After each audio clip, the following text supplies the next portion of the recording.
आता हे बा ऊन किती आहे, याच्यात जर हात घातला एकदम थंड वाटतंय. फ्रीज काय करणार एवढं थंड आहे. मित्रांनो, काल बनवलेला माझ्या गोबर गॅसच्या टँकमध्ये किती गॅस तयार झाला बघा. गोबर गॅसची टँक, ही नळी, हे बघा पुढे गॅस तयार. मित्रांनो, तू म्हणशाल मी तर शेण हातात घेतलं, शेण किती गंध असेल. मित्रांनो, ही गंध नसतं. बघा, हे शरीरासाठी खूप हेल्पफुल आहे, ऑर्गॅनिक आहे आणि आयुर्वेदिक आहे. हे जास्त हे उन्हाळ्यात आहे ना थंड असतं आणि थंडीच्या दिवसात हे गरम असतं. बघा याचं क्लायमेट किती भारी आहे. एका ठिकाणी याच्यावर पेटेंट कसं घेतलं आहे माहिती आहे का? जी आपली गाडी असते ना, गाडीला पूर्ण इथून तिथून शेणाचा लेप केलेला आहे. आणि तो पेटेंट म्हणजे असं आहे की उन्हाळ्यात ज्यावेळेस गाडी गरम होती ना, त्यावेळेस कळतं आपल्याला त्याचं महत्त्व. तर त्या सायंटिस्ट ज्या होत्या, त्या महिला सायंटिस्ट होत्या, त्यांनी घरगुती वापर, त्यांनी गाडीला पूर्ण इथून तिथून लेप केला आणि त्याच्यावर पेटेंट घेतलं. म्हणजे गाडीला सारवले तिथून तिथून. आपण जसं कलर कोटिंग करतो ना, त्या प्रकारे त्यांनी कलर कोटिंग शेणाची केली आणि आतून गाडी विदाऊट AC एकदम थंड राहते. एवढा पॉवरफुल आहे शेण. गाईचं गोबर. आता बघा, याच्यापासून मी गोबर गॅस बनवणार. माझ्याकडे काय आहे, ही टाकी आहे, ओके. आणि मी काय केलं आहे, याला होल पाडलं आहे बुचनाला आणि याच्यात नळी टाकली, छोटीशी नळी. आणि माझ्याकडे पाणी H2O प्लस हे मिथेन वगैरे आणि अजून असतं याच्यात CO2. तर बघा, तर मी याच्यात काय करणार, थोडंसं पाणी टाकणार, काय मिक्सअप करणार. तर दोस्तों, तो अभी हम करने जा रहे हैं इसका मीथेन गैस. ये जो गोबर है ना, इसका गैस क्रिएट करने जा रहे हैं. तो देखो, इसमें 50 to 70% होता है मीथेन गैस, मतलब CH4. और कार्बन डायऑक्साइड हो होता है 30 ते 40%. आणि जो आपली ह्युमन एक्सक्रेटा असतो, म्हणजे ह्युमन टॉयलेट असते, तिच्यापासून पण गॅस तयार होतो. आपल्या ह्युमन बॉडीची जे टॉयलेट असते त्यात 40 ते 60% तुमचा मिथेन गॅस असतो. आणि त्यात कार्बन पण असतो.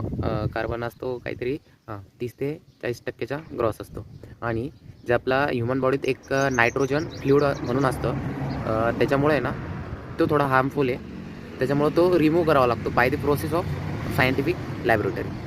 तर आता आपण गोबर गॅस तयार करणार आहे बाय काऊ काऊ काऊ गोबर, मतलब गाईच्या शेणापासून आपण गोबर गॅस क्रिएट करणार आहे. आता गोबर गॅस क्रिएट करण्यासाठी ही छोटीशी टाकी, म्हणजे फॉर एक्झाम्पल हे कचऱ्यात पडलेली हे काय बाटली आहे मोठी, काय म्हणतात, कॅन ही कॅन आहे. आणि ही नळी घेतली मी हे आपला गॅस हे करण्यासाठी, म्हणजे काय म्हणतं यार त्याला, आपण गॅसचं ते हे नसतं का पुढं नळी, तशी. ओके, तो चलो फिर अभी हम तैयार करते हैं गोबर गैस. तो कैसे करते हैं वो मैं आपको दिखाता हूँ. दिसतंय की तुम्हाला शेण? तुम्हाला शेण थोडं दाखवतो मी. थोडं लांब धरावं लागेल, कॅमेरा पण आवाज नाही येणार हो प्रॉपर. आत्ता दिसेल प्रॉपर, नाही का? बघा, दिसतंय ना आता. एवढं शेण तर नाही हो. आपले जे पूर्वज होते ना, हे खूप हुशार होते. आपल्या लोकांना लागले नाही. आपले काय म्हणजे जे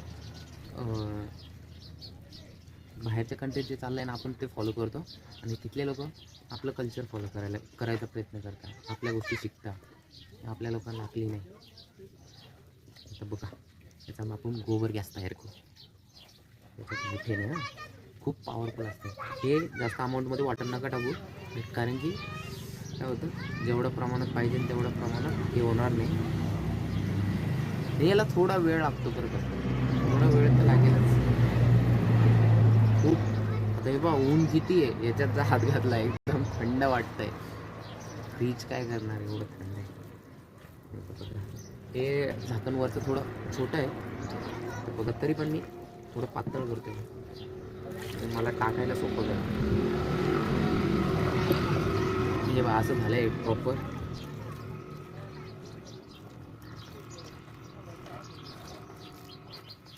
आता मी छोट्या प्रमाणात करून दाखवतो, तुम्ही मोठ्या प्रमाणात पण करू शकता.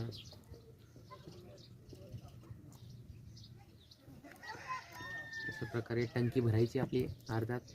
याच्यात आउटलेट पण काढावं लागेल.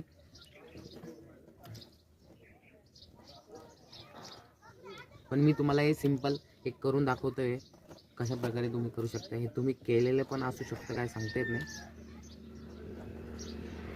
पण हे छोटासा गॅस टँक.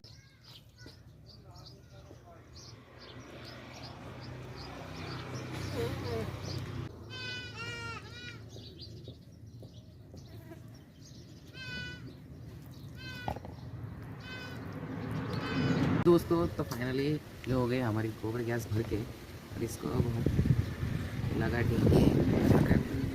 देखो इस तरह छक्कर लगाने का, इससे गैस निकलेगी. ये जो गैस है ना, इसको स्टोर करने के लिए एक बाजू में है ना फुगा लगा सकते हो आप, या उसको क्या कहते हैं, फुगा भी चल जाएगा, या कुछ तो भी ऐसा जो लीक नहीं होगा. टायर भी चलेगा, टायर भी लगा सकते हैं. टायर जो ट्यूब होती है ना, टायर की ट्यूब, ऐसा कलेक्ट करने का इधर. मी यात S2 आहे ना थोड्या प्रमाणात ॲड करतो, म्हणजे वॉटर बरं का. तुम्ही म्हणशाल वेगळं काही. S2 ॲड केलं आहे. हे का अशा प्रकारे काडी घेऊन या, आणि थोडं हलवणं पण गरजेचं आहे. तेव्हा ते प्रॉपर मिक्सअप होतं आणि यात डिकम्पोजिशन चालू होतं.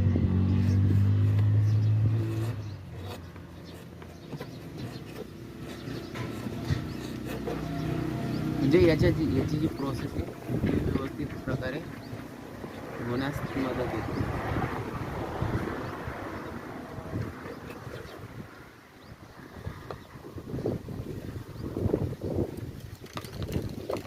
मित्रांनो, लगेच गॅस क्रिएट होत नाही, थोडा वेळ लागतो. तरी पण यात थोड्या अमाऊंटमध्ये गॅस हा क्रिएट झालेला आहे. तर तुम्हाला मी प्रॅक्टिकली करून दाखवतो इम्प्लिमेंट. आता हे बघा, हे माझी ट्यूब म्हणतो, नळी. कॅच फायर, हे बघ फ्लेम करून राहिलं ते. Okay,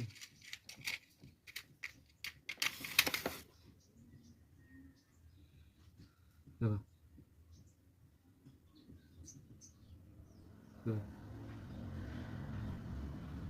catch fire. हे बघा,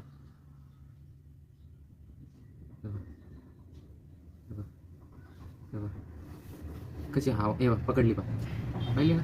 हे बघ पकडतं सोडतं. हे बघ आहे की नाही, झालं की नाही गॅस तयार. अशा प्रकारे करून दाखवते.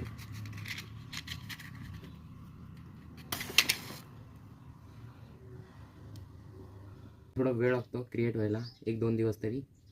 लगेच जास्त प्रमाणात क्रिएट नाही होत. 2-3 दिवस तरी डिकम्पोज व्हायला वेळ लागतो, म्हणजे त्याचं विघटन व्हायला. ओके, जर फुगा लावून ठेवू, म्हणजे फुग्यात कसं होईल, जसं फुगा फुगेल तसं समजेल आपल्याला गॅस किती अमाऊंटमध्ये साठला यात, आहे की नाही. याची जर तुम्ही स्मेल घेतली, स्मेल लगेच तुम्हाला. मित्रांनो, काल बनवलेला माझ्या गोबर गॅसच्या टँकमध्ये किती गॅस तयार झाला बघा. गोबर गॅसचे टँक, ही नळी, हे बघा पुढे गॅस तयार झालेला आहे. तेव्हा थोडा गॅस तयार झाला आहे, हे नाही. हे बघा, हे खाली सोडलेले होते मी. हा सगळा गॅस आहे.